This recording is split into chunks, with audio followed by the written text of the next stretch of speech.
Nah, baik yang selanjutnya yaitu ada memahami konteks organisasi. Nah, jadi organisasi ini harus memahami berbagai faktor eksternal dan internal yang berpengaruh terhadap inovasi. Nah, ada langkah-langkahnya, yaitu yang pertama ada menentukan isu eksternal internal yang relevan. Yang kedua ada memastikan apakah perubahan iklim termasuk isu yang penting. Yang terakhir yaitu ada mengidentifikasi area dan memiliki potensi untuk menciptakan nilai. Nah, yang selanjutnya yaitu ada memahami kebutuhan pihak berkepentingan. Nah, jadi organisasi ini perlu mengenali siapa saja pihak yang berkepentingan baik di internal maupun di eksternal. Nah, hal yang harus dilakukannya itu ada tiga. Yang pertama yaitu ada identifikasi pihak yang relevan saat ini dan potensial. Nah, yang kedua yaitu ada ketahui kebutuhannya, harapan, dan persyaratan mereka. Nah, yang terakhir yaitu ada tentukan kebutuhan mana yang akan dipenuhi oleh sistem inovasi. Nah, yang selanjutnya yaitu ada menentukan ruang lingkup sistem. Nah, jadi di ruang lingkup sistem ini, organisasi itu wajib menetapkan maksud inovasi. Nah, maksud menetapkan inovasi ini disesuaikan dengan peluang dan harapan pihak berkepentingan. Nah, yang selanjutnya itu menentukan ruang lingkup sistem.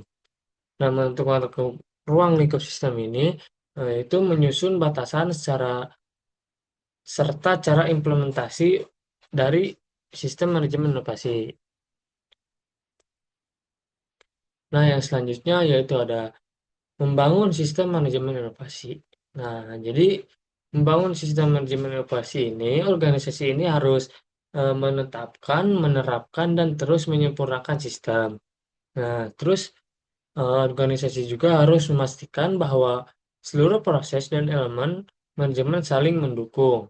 Nah, yang terakhir, organisasi juga harus eh, sistem ini harus memenuhi keseluruhan persyaratan yang tertulis di dalam ISO. Nah, yang selanjutnya yaitu ada kepemimpinan dan komitmen.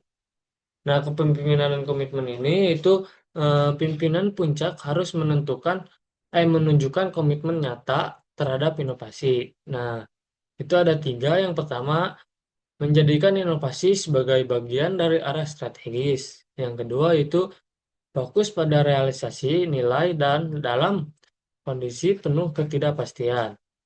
Nah, yang terakhir ada memimpin perubahan dan membangun budaya inovatif di seluruh organisasi. Yang selanjutnya yaitu ada kebijakan inovasi. Nah, kebijakan inovasi ini harus selaras dengan visi misi dan strategi organisasi. Nah, yang selanjutnya itu harus menunjukkan komitmen terhadap perbaikan berkelanjutan. Nah, yang ketiga yaitu harus menjadi dasar tujuan dan indikator inovasi. Nah, yang keempat yaitu kebijakan inovasi harus mendorong budaya terbuka, kolaboratif, dan berani mengambil resiko. Nah, yang terakhir yaitu kebijakan inovasi ini harus ditetapkan sebagai informasi terdokumentasi yang disosialisasikan kepada seluruh pihak terkait. Nah, yang selanjutnya ada strategi inovasi. Nah, strategi inovasi ini eh, harus berdasarkan kebijakan dan tujuan organisasi. Nah, strategi inovasi juga harus menetapkan tujuan jangka panjang dan jangka pendek. Nah, yang selanjutnya itu ada strategi inovasi harus menentukan bidang prioritas serta alokasi sumber daya.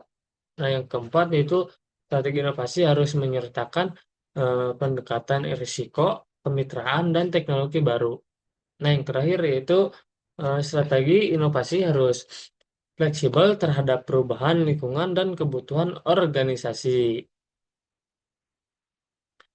Nah, yang selanjutnya yaitu ada budaya organisasi. Nah, untuk membangun budaya inovasi, pimpinan ini harus eh, menganalisis budaya organisasi saat ini, memastikan keterlibatan pemimpin di semua tingkat, meningkatkan kompetensi, kesadaran, dan komunikasi internal. Nah, yang terakhir itu ada menyesuaikan karakteristik budaya dengan kebutuhan inovasi yang berkelanjutan. Nah, yang selanjutnya yaitu ada peran dan tanggung jawab. Nah, peran dan tanggung jawab ini terbagi beberapa. Yang pertama itu ada tanggung jawab dan wewenang setiap peran ditetapkan dan dipahami. Yang kedua yaitu ada sistem inovasi memenuhi semua persyaratan. Yang ketiga yaitu ada kinerja dan peluang perbaikan dilaporkan secara rutin. Yang keempat itu ada semua proses seperti struktur organisasi, portofolio inovasi, dan keputusan strategis dikelola secara efektif. Nah, mungkin cukup sekian yang bisa saya jelaskan. Mohon maaf apabila ada salah. Eh, Sekian.